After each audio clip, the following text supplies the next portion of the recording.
The war room of the Galactic Conclave smelled of fear. It wasn't a metaphor.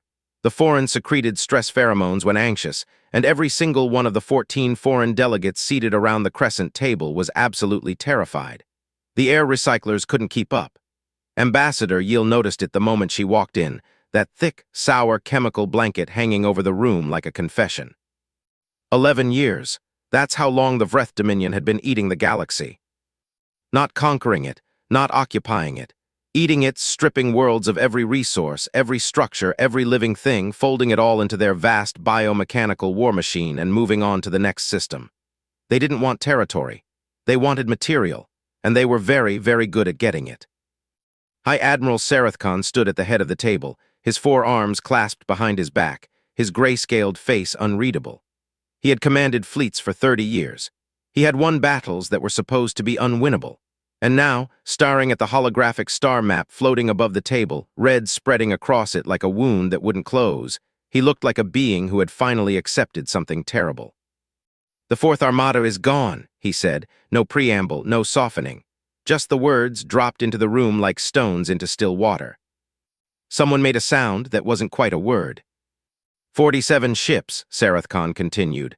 17,000 crew, gone in under 4 hours. The Vreth didn't board them. They didn't attempt capture. They simply, he paused as if the word still surprised him, deleted them. The silence that followed was the loudest thing Yiel had ever heard. She pulled up her data slate and scrolled through the casualty reports. 11 years of them. Species after species, fleet after fleet, colony after colony. The Conclave had tried everything: conventional warfare, guerrilla tactics, diplomatic contact, even a classified attempt to negotiate through intermediaries. The Vreth had responded to that last one by assimilating the intermediaries. "What are our options?" asked Delegate Moore of the Sulkai, his bioluminescent skin flickering a dim, anxious blue. Sareth Khan was quiet for a long moment, long enough that the silence itself became an answer. Then he said it. "We formally request human intervention." The room erupted. Yiel didn't join the shouting. She sat very still, watching the Admiral's face, looking for the doubt she expected to find there. But Sareth Khan didn't look doubtful. He looked like a being who had done a calculation he hated, checked it 3 times, and accepted the result. The arguments flew around the room like panicked birds. Humans are unstable. Humans are aggressive. Their own history is a catalog of self-inflicted catastrophes. They've only had faster-than-light travel for 60 years. They're children. Sareth Khan let it run for exactly 90 seconds. Then he raised one hand and the room went quiet, because when the High Admiral raised his hand, rooms went quiet. "Their own history," he said slowly, "is a catalog of wars, wars they survived, wars they won, against each other with primitive technology and no external support. They are not children." He looked at the star map, at all that red. "They are something we have never properly classified, and right now that is exactly what we need." Yiel looked down at her data slate. She pulled up the human file, the one the Conclave's Xenological Division had compiled over the last 6 decades of observation. Average lifespan, 80 years. Fragile biology, no natural armor, limited environmental tolerance. Emotionally volatile, prone to irrational behavior under stress. She read the last line of the psychological summary, written by a foreign researcher 15 years ago. Humans appear to respond to existential threat not with surrender or retreat, but with increased aggression and group cohesion. Mechanism unknown. Further study recommended. Further study recommended. She set the slate down. 20 hours later, the formal request was transmitted to Earth. The response came back in 6 hours, not from a diplomat, not from a committee, not after weeks of deliberation. 6 hours. A direct channel opened and a human voice, calm and almost cheerful, said, "We're already on our way. What took you so long to ask?" Yiel stared at the communication terminal. Already on their way. They had started moving before the request was even sent. She pulled up the long-range sensor array and tasked it toward the human approach vector. The system returned data, and then returned it again because the computer apparently didn't trust its own reading the first time. There were a lot of ships coming. A lot. Yiel sat back in her chair and felt something she hadn't felt in 11 years of this war. She wasn't sure yet if it was hope or a completely different kind of fear. Maybe both. Maybe, she was beginning to understand, those two things had always been closer together than she'd realized. The humans were coming. And somewhere on the other side of the war, though no one knew it yet, the Vreth Dominion's long and unbroken streak of victories was about to meet the only force in the galaxy that had never learned how to lose. Yiel had read everything. Every file, every report, every xenological survey, every intercepted human broadcast the Conclave's intelligence division had ever collected. She had studied them the way a careful being studies something they're not sure is safe. Thoroughly, from a respectful distance, looking for the thing that explained what she was looking at. She still hadn't found it. The files said humans were fragile. She believed that part. Their biology was genuinely unimpressive by Conclave standards. No exoskeleton, no regenerative tissue, no redundant organ systems. A single well-placed projectile could end one. They couldn't survive vacuum exposure for more than a minute or two. Their bodies overheated easily, froze easily, broke easily. And yet, the files also said that humans had once fought a war across their entire planet simultaneously. Not a regional conflict, a global one, multiple interconnected fronts, every major population center involved, lasting 6 years and killing tens of millions of their own people. And when it was over, they had rebuilt, not slowly, not reluctantly, aggressively. Within 2 decades, they had split the atom. Within 6, they had reached space. Within 60, they were here. Yiel had flagged that file. She'd flagged it 3 times. Nobody on the Xenological Review Board had seemed particularly interested. She thought about that a lot as she walked down the docking corridor toward Bay 7, where the human diplomatic shuttle had just made berth. The delegation was small, 7 people. They moved differently than she expected, loose, unhurried, almost casual, the way beings move when they're comfortable in a place they've never been before. That itself was strange. Foreign delegates who visited foreign stations for the first time spent at least an hour in biological orientation. Humans, apparently, just walked in. Their leader was immediately obvious, not because she wore rank insignia, though she did, but because of the way the other 6 oriented toward her without seeming to. Admiral Mara Voss was a human female of approximately 50 years, with short gray-streaked hair, dark eyes that moved with sharp, constant attention, and a face that had clearly spent significant time in expressions of calm authority. She was not tall. She was not physically imposing. She was, somehow, the most commanding presence in the room.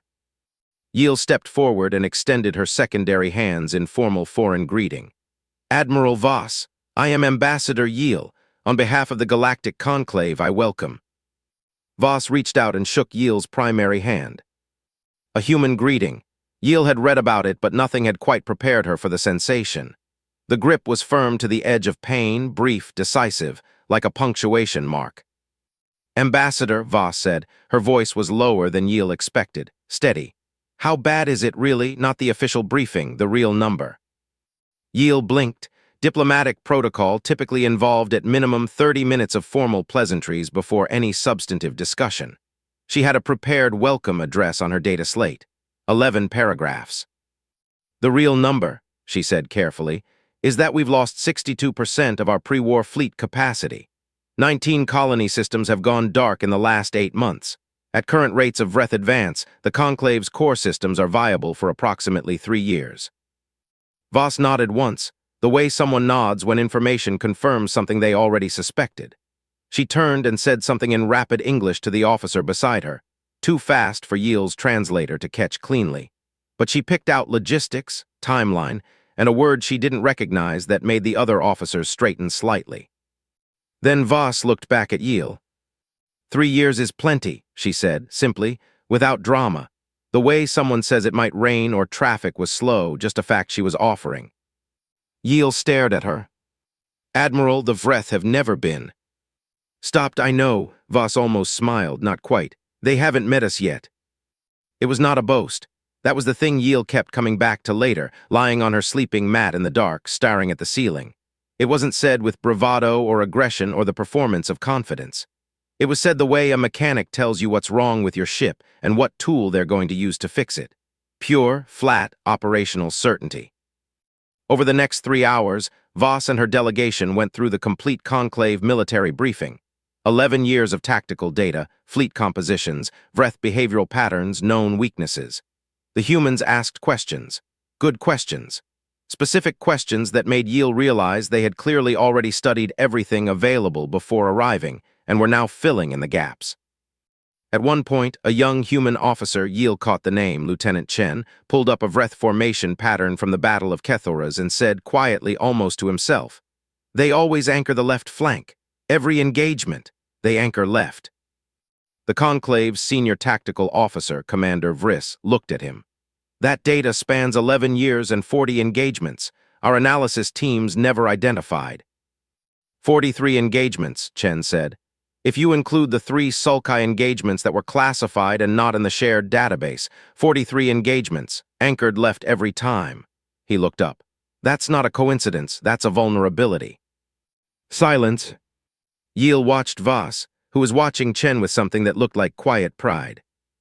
Later, after the humans had been shown to their quarters, Sarath Khan pulled Yil aside in the corridor.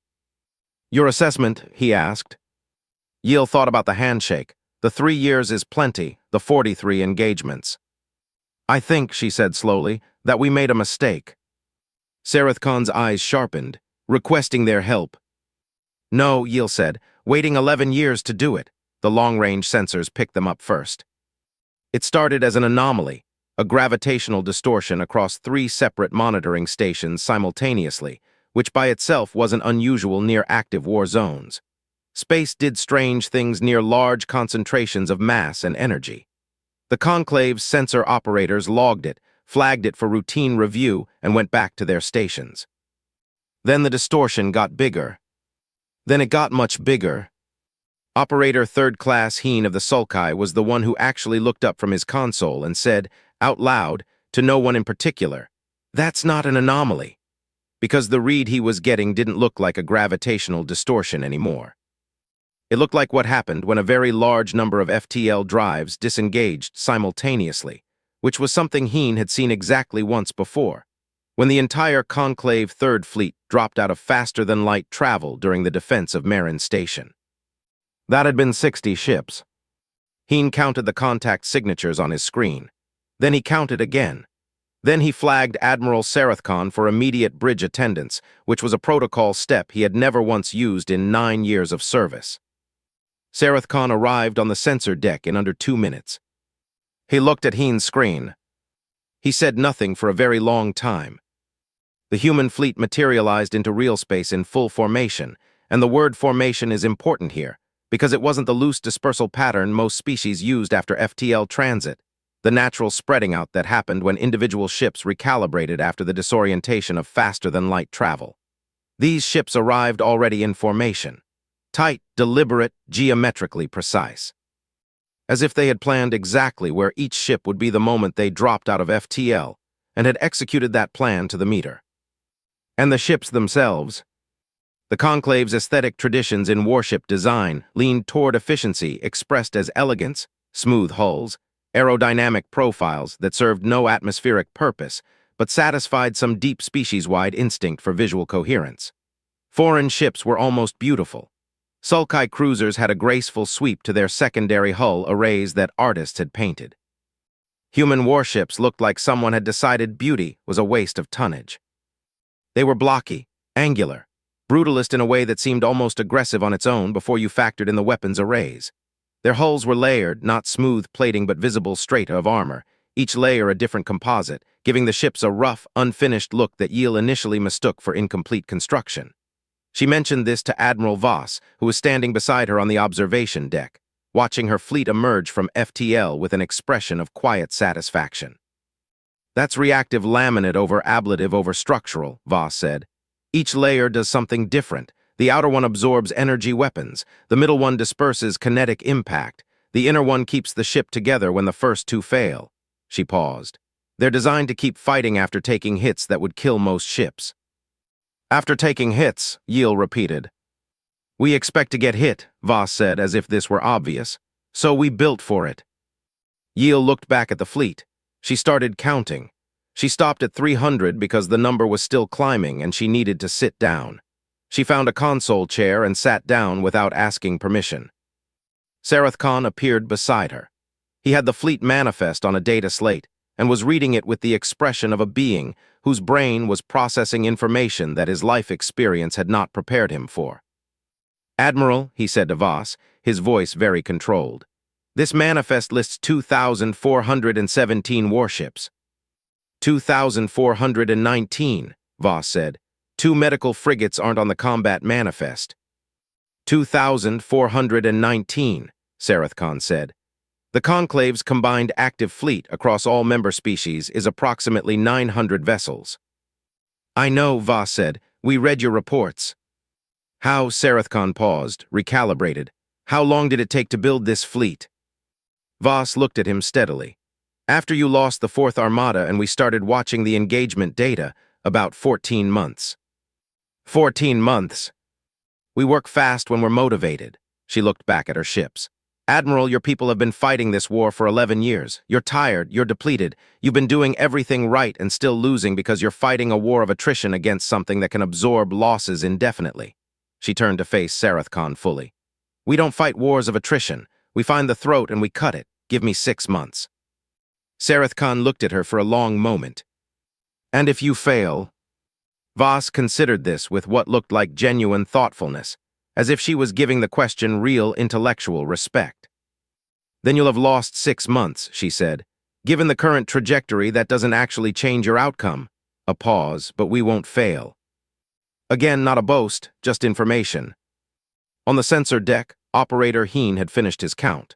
He leaned back in his chair, stared at the ceiling, and very quietly said something in his native Sulkai that translated roughly as, "I am very glad these beings are on our side." He wasn't the only one thinking it. The alarm came 18 hours later.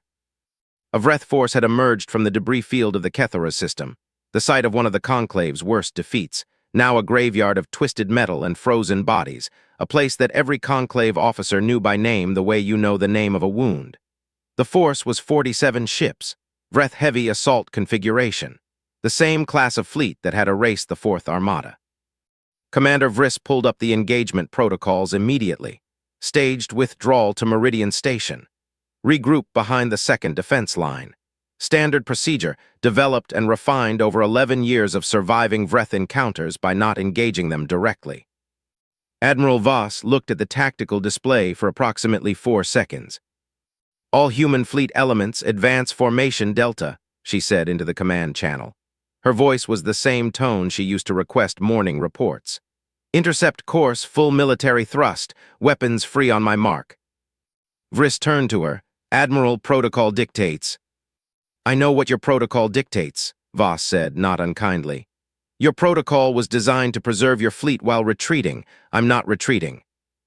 That force destroyed 47 Conclave ships in under 4 hours. "They've never fought us," she looked at the display. "They're about to learn the difference." Ambassador Yiel was on the bridge of the Conclave command station. She wasn't military, had no business being there, but nobody had told her to leave and she wasn't going to. She pressed herself against the rear wall and watched. The human fleet moved. That was the first thing that hit her, the speed.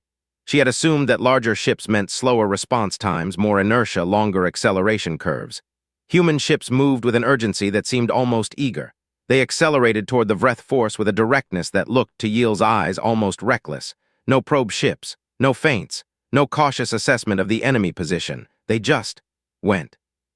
On the Vreth side, the 47 biomechanical warships did something interesting. They paused. Not long, 2, maybe 3 seconds. But the Conclave's behavioral analysts who had been studying Vreth tactical patterns for a decade had never once recorded the Vreth pausing. They didn't probe. They didn't assess. They identified targets and they attacked. That was the complete operational profile. 3 seconds of hesitation. "What are they doing?" Yiel heard someone ask. She thought she understood. The Vreth sensors were reading the human fleet, its size, its formation, its speed of approach. And somewhere in their vast collective tactical intelligence, something didn't match any category they had. They had never encountered an enemy that ran toward them. Then the Vreth responded. Their 47 ships reorganized into assault formation, the same formation that had worked 43 times. They anchored their left flank with 6 heavy destroyers and pushed their center forward. Textbook Vreth. Effective, devastating, proven. Lieutenant Chen on the Human Tactical Channel said simply, "There's the left anchor, right on schedule." Va said, "Mark." What happened next lasted 53 seconds. Yeel would spend a long time afterward trying to find the right words for it, and she never quite managed. Battle felt wrong. Battles had a quality of contest to them, of two forces testing each other. This wasn't a test. It was a lesson delivered at extremely high velocity. The human fleet split on approach, a maneuver that should have been logistically impossible with that many ships. The coordination required was beyond anything Conclave fleet doctrine considered achievable. But it wasn't one maneuver performed by 2,000 ships. It was 2,000 ships, each performing a precisely calculated individual maneuver that happened to create the same result.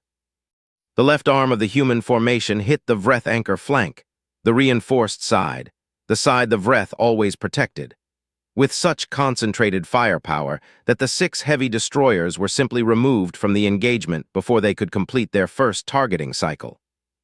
Without the anchor, the Vreth formation had a hole in it. The human fleet found the hole.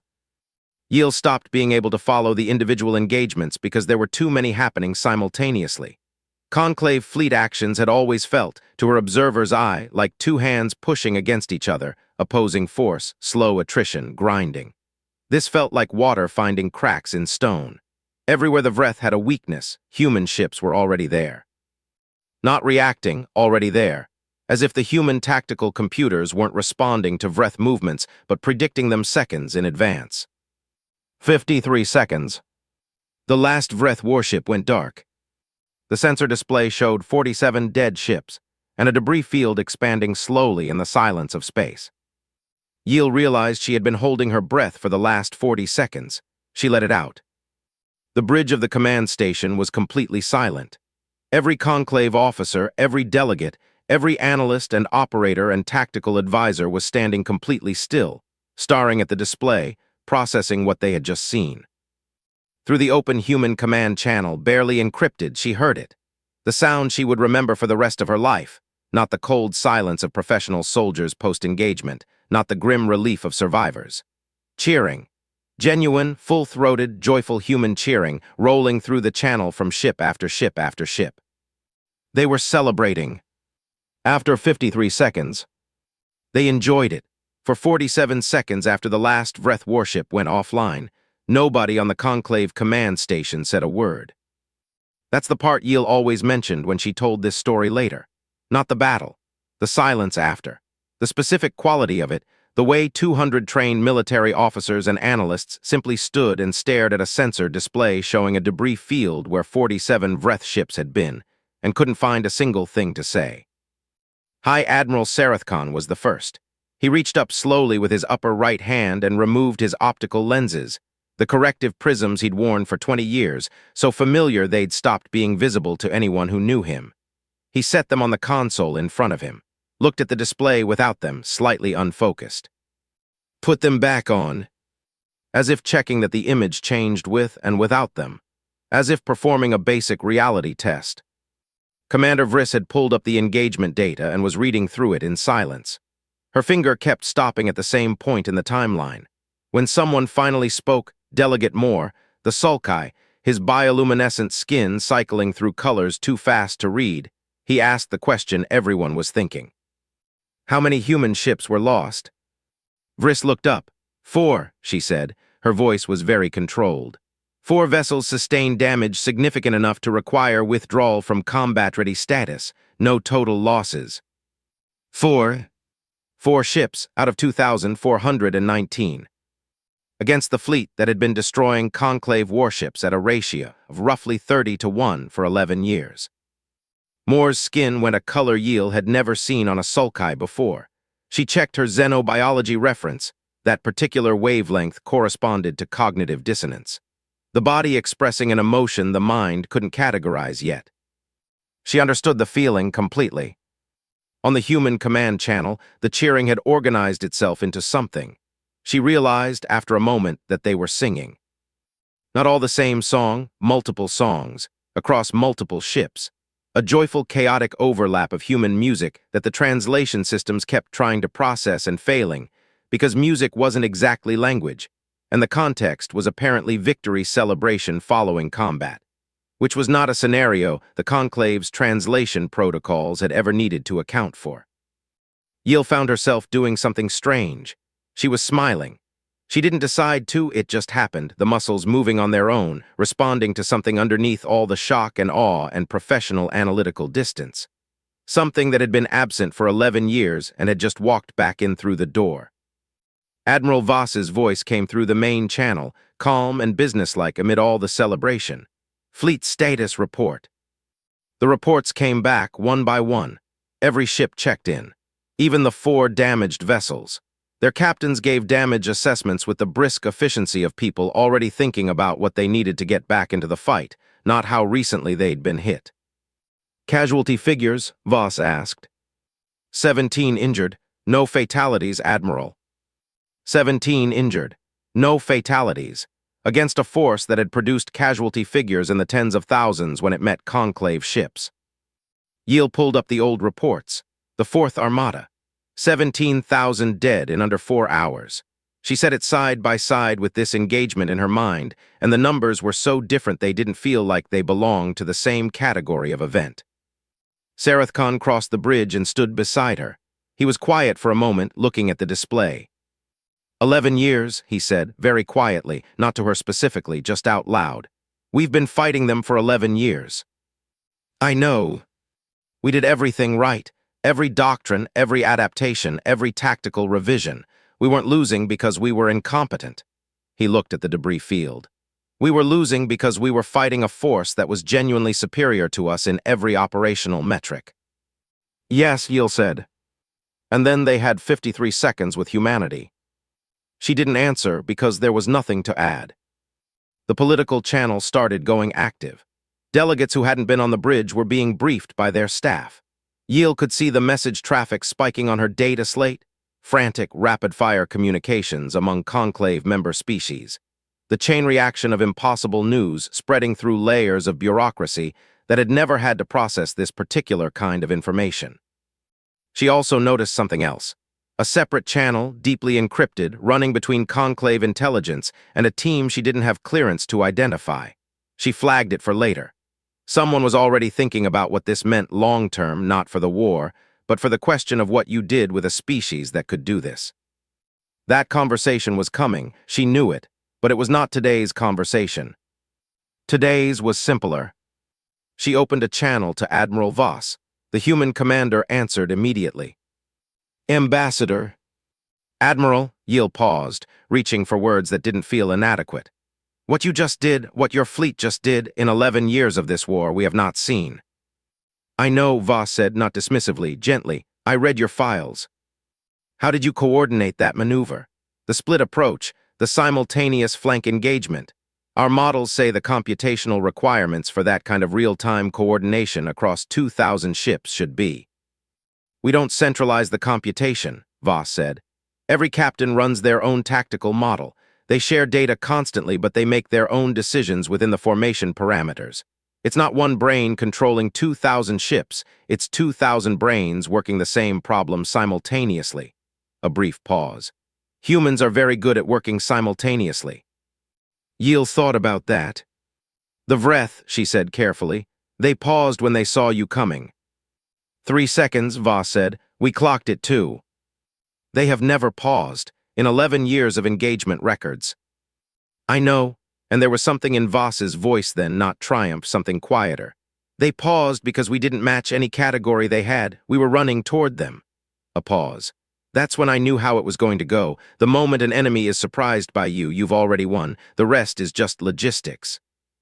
Yil sat with that for a moment. There will be more of them, she said. The Vreth don't retreat, they escalate.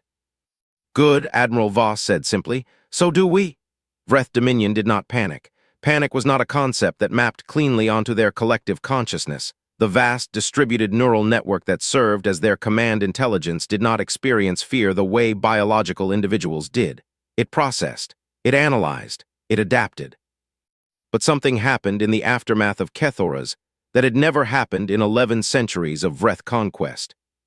The command intelligence paused. Somewhere deep in the biomechanical core systems of the Dominion's command ships, the tactical data from Kethoras was processed, then processed again, then run through 17 separate analysis protocols that the Dominion had developed over centuries of absorbing new enemies. The results kept coming back the same way. Not wrong, exactly, the data was accurate, but inconsistent with every model the Dominion had ever built for biological species. The core problem was simple. Every species the Vreth had ever encountered operated on a fundamental principle. Survival is the primary imperative. When threatened with overwhelming force, organisms sought to preserve themselves. They retreated, surrendered, negotiated, scattered. The Vreth had built their entire tactical framework on this principle. You applied sufficient force, the enemy recognized the futility of resistance, and the assimilation proceeded. Humans had seen the Vreth fleet. They had accurate sensor data. They knew exactly what they were charging toward. They had accelerated. The Dominion Command Intelligence ran this through its frameworks and kept producing error states. Not errors in the data, errors in the model. The model that said this behavior is not possible from a biological species with functional self-preservation instincts. 3,000 light-years away, in the Conclave command station, a very different kind of reckoning was happening. It started with a communique from Delegate Orvash of the Terriani, a species who had joined the Conclave 60 years ago and had maintained an unusually quiet political profile ever since. The message was addressed to Sareth Khan, marked urgent, and its content was 4 sentences long. The humans have demonstrated a combat capacity that significantly alters the political calculus of Conclave membership. We must discuss, in closed session, the long-term implications of a species with this military profile having full Conclave access. What we witnessed today is not a solution to our problem. It may be the beginning of a different one. Sareth Khan read it twice, then he forwarded it to Yeel without comment. She read it and felt something go cold in her chest. The war had lasted 11 years, and in 11 years she had watched the Conclave grow closer, become more unified, strip away the political squabbling that had characterized its peacetime existence in favor of sheer necessity. Shared suffering had done what decades of diplomacy couldn't, made 43 species genuinely cooperative. And now, with one 53-second engagement, a crack had appeared, not from the outside, from within. She drafted a response to Orvash, deleted it, started again, deleted that too. The problem was that Orvash wasn't entirely wrong. The humans were extraordinary, and extraordinary power in the hands of a species the Conclave didn't fully understand was legitimately something to think about. That was a reasonable thing to think. Yeel was a diplomat. She had spent her career navigating the space between reasonable concerns and reasonable actions, knowing that the path from one to the other wasn't always straight. But they were in the middle of a war, and the Vreth didn't care about Conclave internal politics.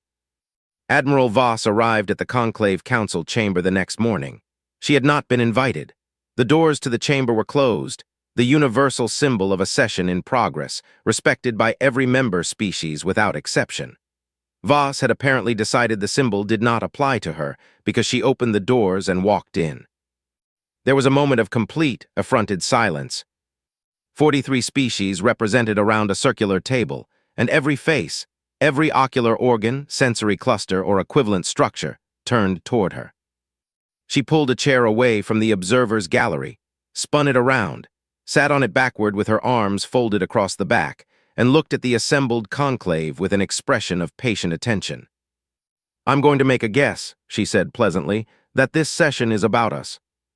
Sareth Khan, who had, in Yeel's observation, developed a complicated relationship with the admiral that oscillated between profound respect and profound exasperation, said, "Admiral, this is a closed session of the—" "I know," she met his eyes, "and I'm not here to argue your right to have it. You want to talk about us in private. I genuinely respect that."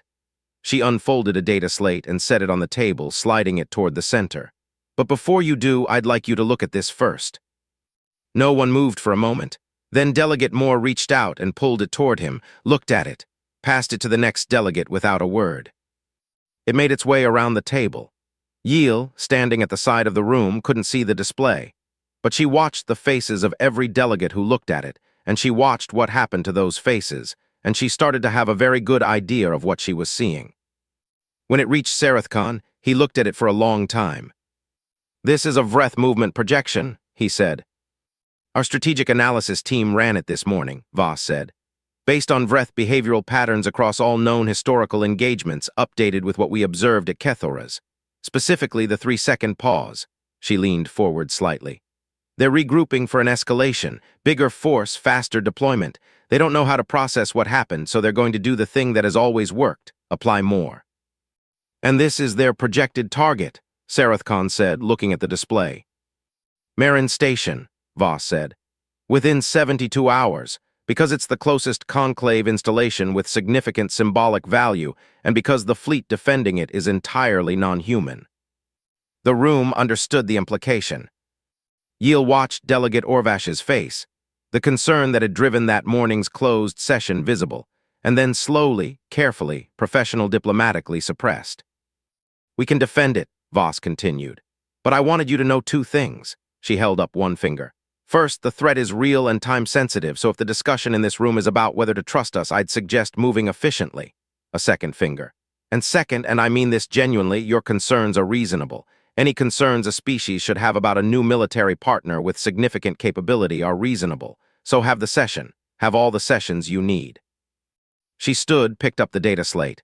We'll still be here when you're done. We'll still fight your war, because it's the right thing to do. That part doesn't change based on what you decide in this room. She walked toward the door.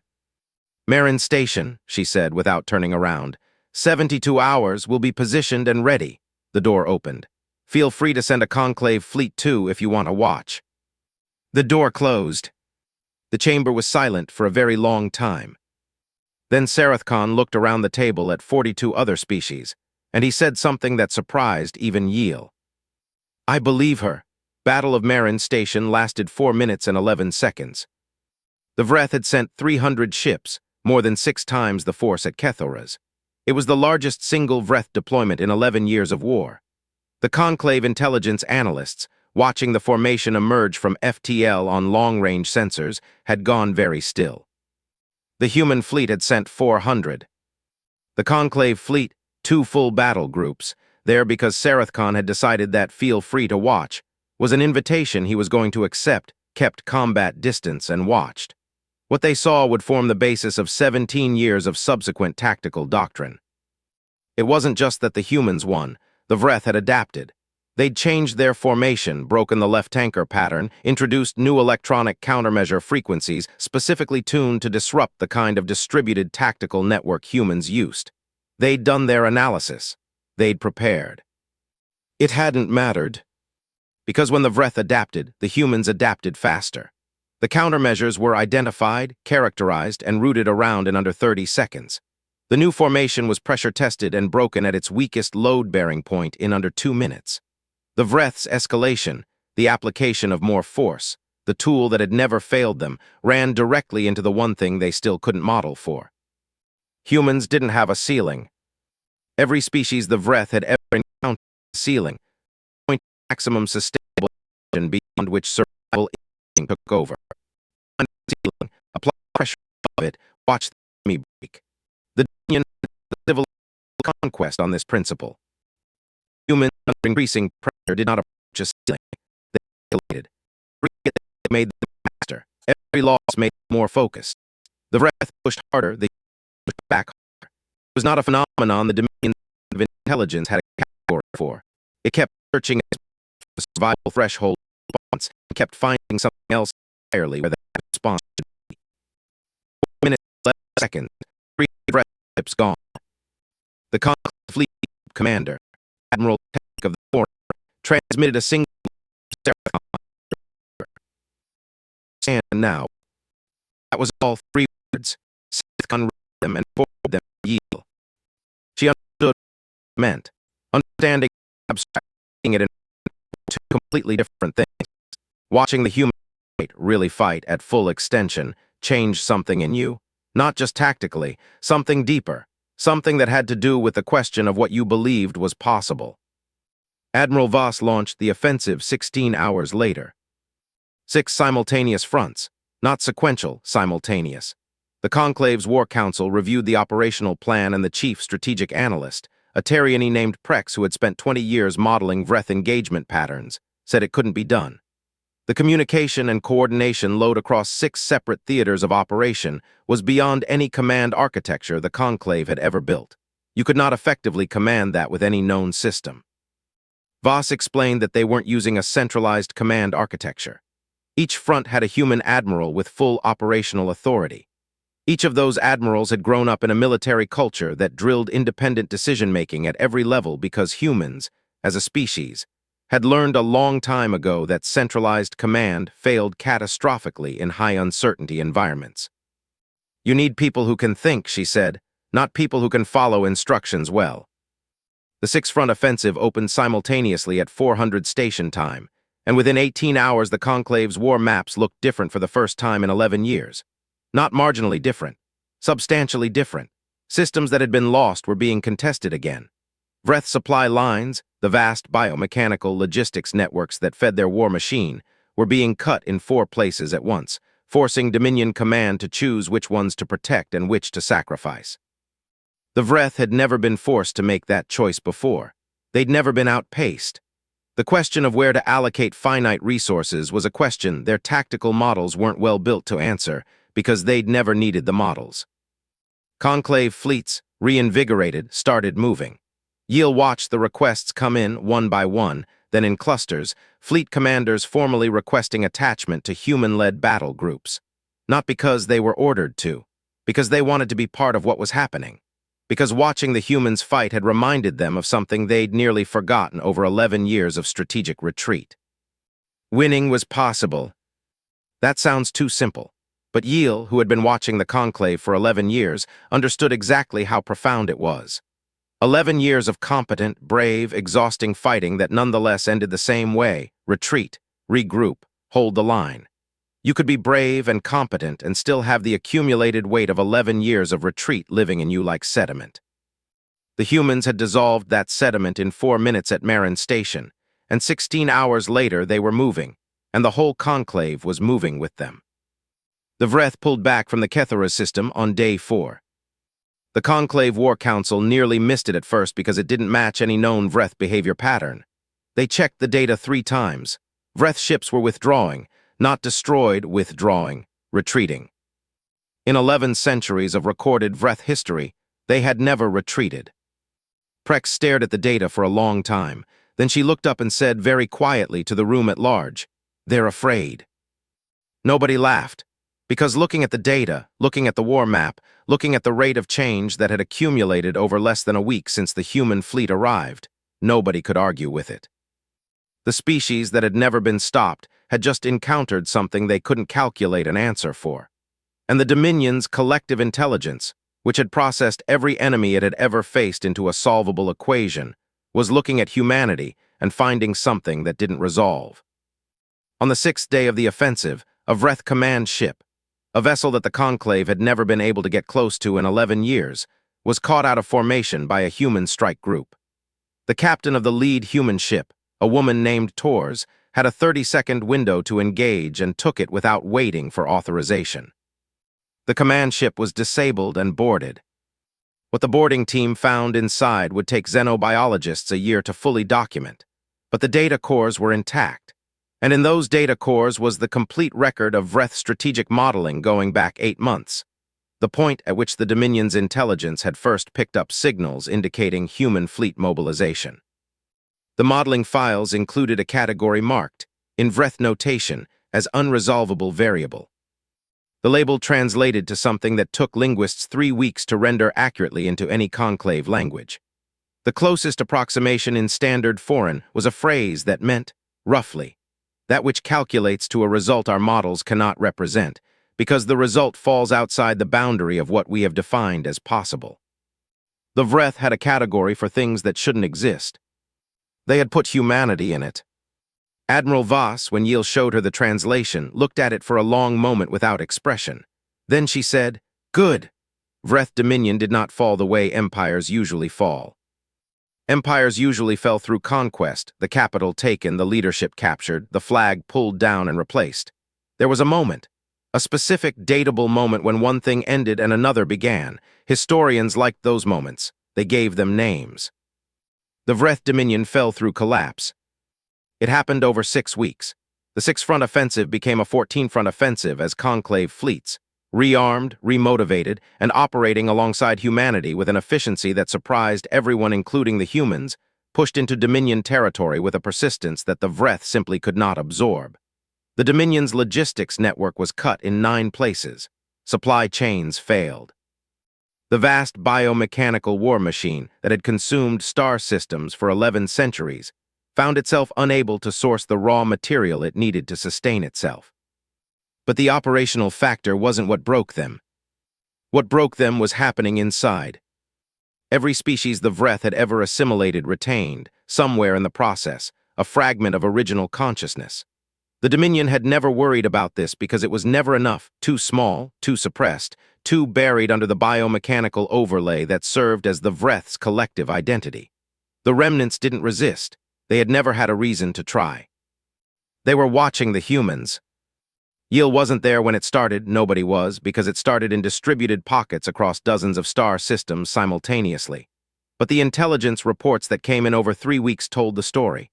Assimilated species inside the Dominion network had begun to remember. Small things first. Fragments of language, cultural references, the specific texture of a home planet's gravity. And as the humans pushed deeper into Vreth territory, as the Dominion's logistical failures became visible even inside the collective, those fragments grew. The concept they were rediscovering was a simple one. The Conclave's xenopsychologists, retrospectively, identified it clearly. If the Vreth could be beaten, then domination was not permanent. And if domination was not permanent, then the state they were currently in was not their final state. The Dominion's collective intelligence couldn't process it fast enough. The suppression protocols it had used for centuries worked by maintaining an environment where resistance seemed irrational. Remove the evidence of invulnerability, and the protocols stopped working. And the humans had spent 6 weeks removing the evidence of invulnerability very efficiently. The Dominion began to fragment. It started at the edges and moved inward. Assimilated species that had been subsumed for decades, some for centuries, began generating anomalous signals in the Vreth network, not enough to constitute rebellion at first, but enough to divert Dominion processing capacity toward suppression. The suppression required resources that were simultaneously needed for the military response to 14 active fronts. The Dominion made choices. Every choice took something away from somewhere else. Every shortage created a new pressure point. The network that had been a seamless, unified, inescapable thing became something fragmented and uneven, full of gaps, full of places where the suppression was thinner. In those thin places, people remembered who they had been.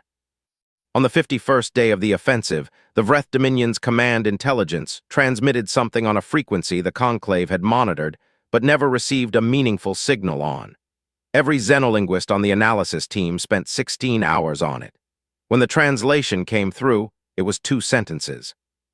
We have performed the calculation. The result falls outside the boundary of what we have defined as possible. They didn't surrender. The Vreth didn't have a concept of surrender. They acknowledged in the only terms available to them that the equation had produced a result they could not work with. And then the network went quiet. Not all at once.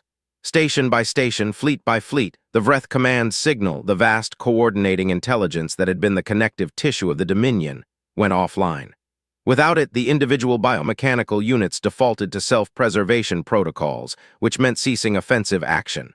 14 fronts of Vreth military activity simply stopped. The war room of the Galactic Conclave was very different from the one Yield had walked into 11 years ago. A different kind of silence. Not the silence of fear and pheromone and bad news.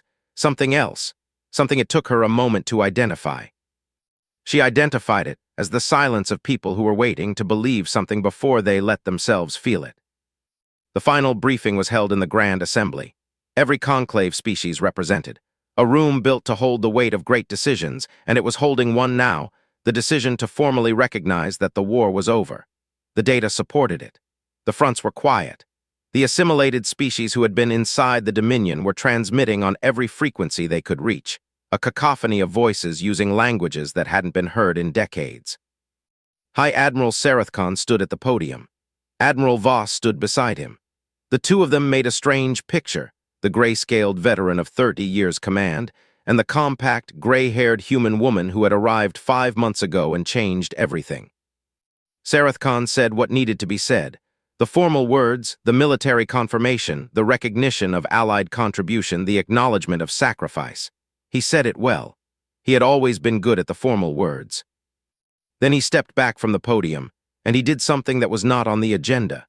He turned to Voss and asked, in standard foreign, quietly but clearly, quietly enough that it should have been private, loud enough that it happened to carry to the first 4 rows of the assembly. "What are you?" Not a political question, not a strategic one, a genuine one.